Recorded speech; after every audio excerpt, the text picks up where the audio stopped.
Bonjour et bienvenue sur Villard-de-Lans pour le traditionnel résumé de course. Aujourd'hui, c'est le jour 3 de ce Bikingman Origin Ora 2024. Et oui, ça passe très vite. Et Dieu sait que ça a été une journée chargée en émotions, très fatigante. Et d'ailleurs, plongez tout de suite dans l'ambiance avec nous en découvrant ce qui s'est produit en fin de nuit, la nuit dernière, sur Saint-Agrève, kilomètre 810, checkpoint 3, avec l'arrivée des premiers. On découvre leur ressenti et l'ambiance qui y règne alors que vous venez de parcourir 800 bornes de vélo. Du coup, pas de pérole, bien, brouillard, donc on voyait rien. Et puis après, l'Auvergne accidentée à fond et puis en plein milieu de nulle part. Donc super sympa par contre, pas de voiture, rien, que des champs à perte de vue. Et du coup c'était vraiment beau. Et puis après, la remontée jusqu'à là, ça s'est bien passé. Voilà. Là du coup la suite, là tu prévois ça comment? Et dormir un coup, ça va faire du bien. Et puis après on verra, on va repartir en direction la ligne d'arrivée.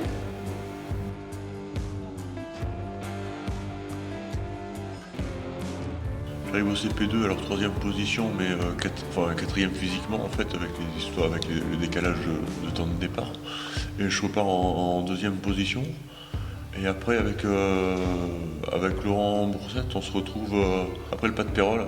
Avec Laurent, on s'est retrouvés ensemble et on s'est fait un petit mano à mano entre le 2e et le 3e, là comme ça, à pas se lâcher d'une semelle. Donc c'était sympa. Après lui, il s'est arrêté.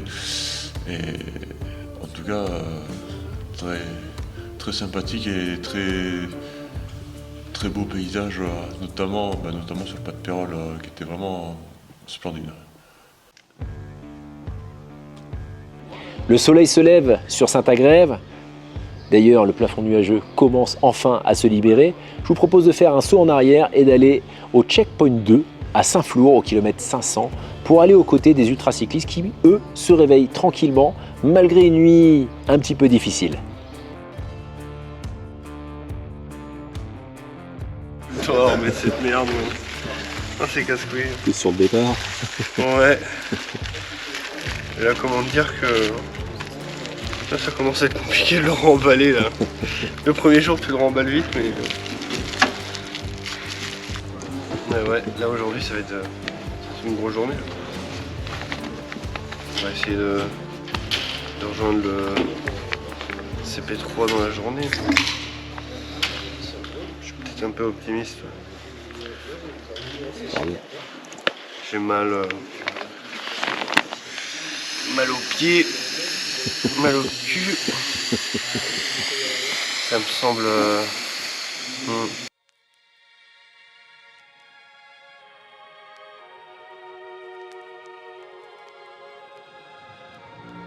Tôt le matin d'ailleurs, vous avez pas mal d'ultracyclistes qui s'élancent sur les pentes du pas de Pérol et qui vont tenter ce col après avoir parcouru plus de 500 km. Je vous propose d'aller découvrir le ressenti qu'ils ont dans les différents virages avant de rejoindre la cime de ce mythe pour ultracyclistes. Alors c'était l'heure de la sieste. Oh là là, ouais. Et une sieste, j'espère, récupératrice. Au lever de soleil. Oh là là, mais en plus, le cadre est magnifique. Et franchement, ça... Alors, vu que je fermais les yeux, j'ai pas tout vu. Mais franchement, en se réveillant et en ayant ce panorama devant les yeux, c'est formidable. Je pensais déjà déjeuner depuis un moment. Tout est fermé. Bon alors, cette ascension, du coup Marie, On la sent passer. C'est beau et c'est dur. Ça se mérite. Mais ouais, ça vaut le coup. c'est arrivé. Ça vaut le coup. J'ai bien fait de bien dormir cette nuit. C'est trop beau. Allez, bon courage pour la suite. Il est comment Ouais, ce club? comme je le connaissais, l'a fait atroce. C'est pas la première qui Non. retourne. Mais j'étais venu jamais pas qui je vais le charger, mais Allez, bon. je sais pas, c'est 5 km d'aller de patte. Avant midi, sans surprise, c'est Titoine qui est toujours en tête de l'épreuve. Mais avant de vous faire découvrir son arrivée presque en live, nous avons envie de vous partager un cadeau, un site spectaculaire, un site magique du Vercors, Comblaval. Alors, on ne pouvait pas résister au plaisir, bien sûr, de vous montrer cette route remarquable de Comblaval qui se trouve juste derrière moi.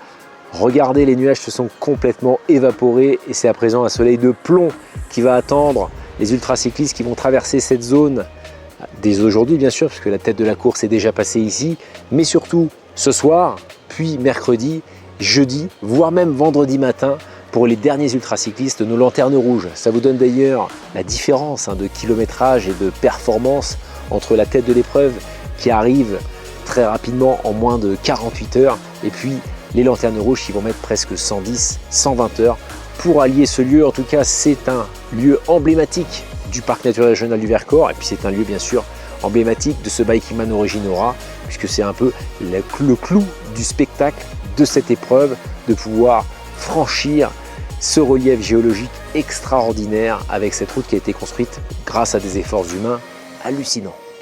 Le podium de la course arrive sur Villard-de-Lans et c'est Titoine qui s'empare de la tête. Je vous propose d'aller aux côtés de ces 3 participants qui ont réalisé une performance extraordinaire et de découvrir leurs témoignages et puis surtout l'accueil qu'on leur a réservé.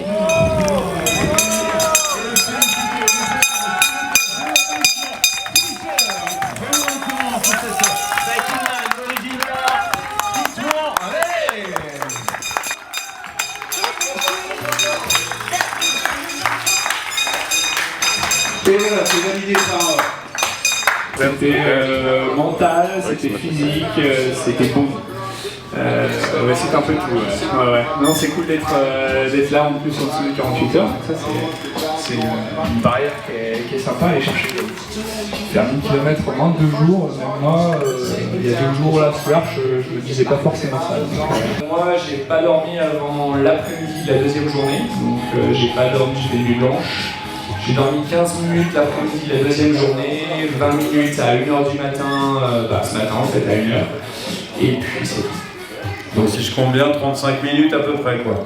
Voilà, c'est ça, sur 48 heures.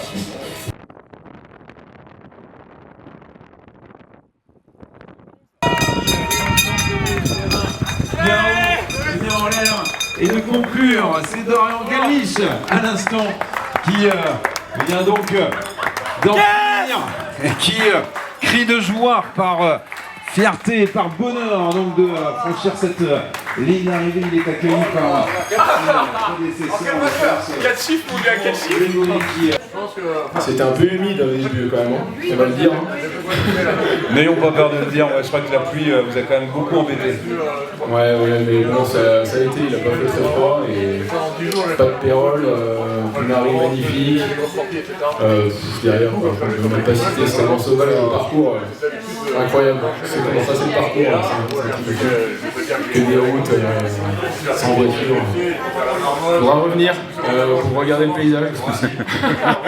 Bon, on a des 46 heures et 22 minutes, on a Grégory Cassini, deuxième, et puis Dorian Gallich, et des applaudissements indispensables. Pendant ce temps-là, vous avez encore pas mal d'ultracyclistes qui sont très très loin, puisque là c'est la tête de la course qui est arrivée en moins de 48 heures. Vous avez pas mal d'ultracyclistes qui se situent encore sur le dernier secteur, donc le checkpoint 2 de Saint-Flour, et puis l'ascension du Pas de Pérol. Je vous propose d'ailleurs, avant de se quitter, de découvrir des vues exceptionnelles de ce site, puisque le climat s'est largement amélioré. Aujourd'hui, il y a eu un grand soleil partout sur toute la région Auvergne-Rhône-Alpes, et oui, la région Auvergne-Rhône-Alpes, il est possible d'avoir un grand soleil. Donc je vous propose de survoler ce site majeur du Pas de Pérol, mais également de l'Aubrac avec des grands rayons de soleil.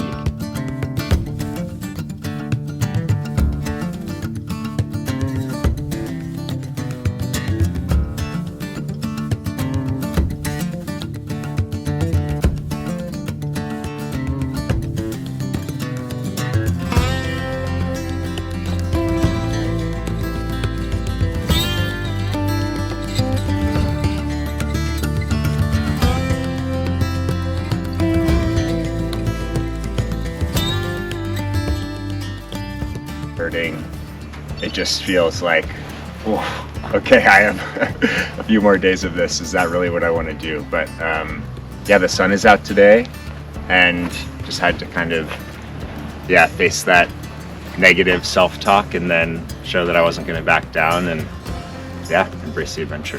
Bon, on va aller dans le dur. Comment tu la trouves cette première montée? Bon là ça va. Ça va? Franchement je m'attendais à plus difficile.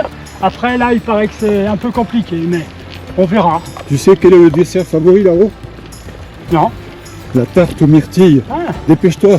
Allez, merci. Pour l'instant, ça va. C'est les 2 derniers. Ouais. Apparemment, c'est du 12-13.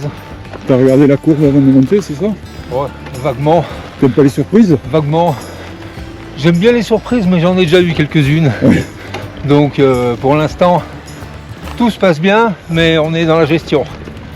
Ah, la digestion a été difficile. La sieste a été obligatoire. Et la digestion, c'était sur quel repas? Des lasagnes juste en bas, Ah ouais? mais très très bonnes. Ouais. Très très bonnes. Et du coup, petite sieste obligée. Petite, c'est combien ça?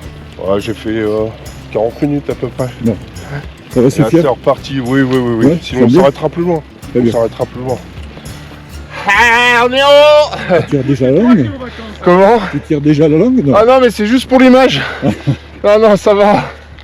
Ça va? Tu le connais celui-là? Ouais, on l'a fait il y a 2 ans avec Aura déjà. Ouais. Et je savais qu'à la fin ça piquait un peu. Ouais. Effectivement, ça pique un peu. Ça pique toujours. Mais ça va. On va pouvoir continuer derrière. On va pouvoir rouler jusqu'à tard ce soir. Et on se quitte avec le traditionnel classement des arrivées, puisque le tapis rouge va continuer de chauffer toute la nuit, mais également demain, mercredi, ça va être une journée très très chargée sur la ligne d'arrivée. Merci d'avoir été avec nous, merci bien sûr de suivre ces émissions, et puis je vous donne rendez-vous demain pour le résumé de course numéro 4.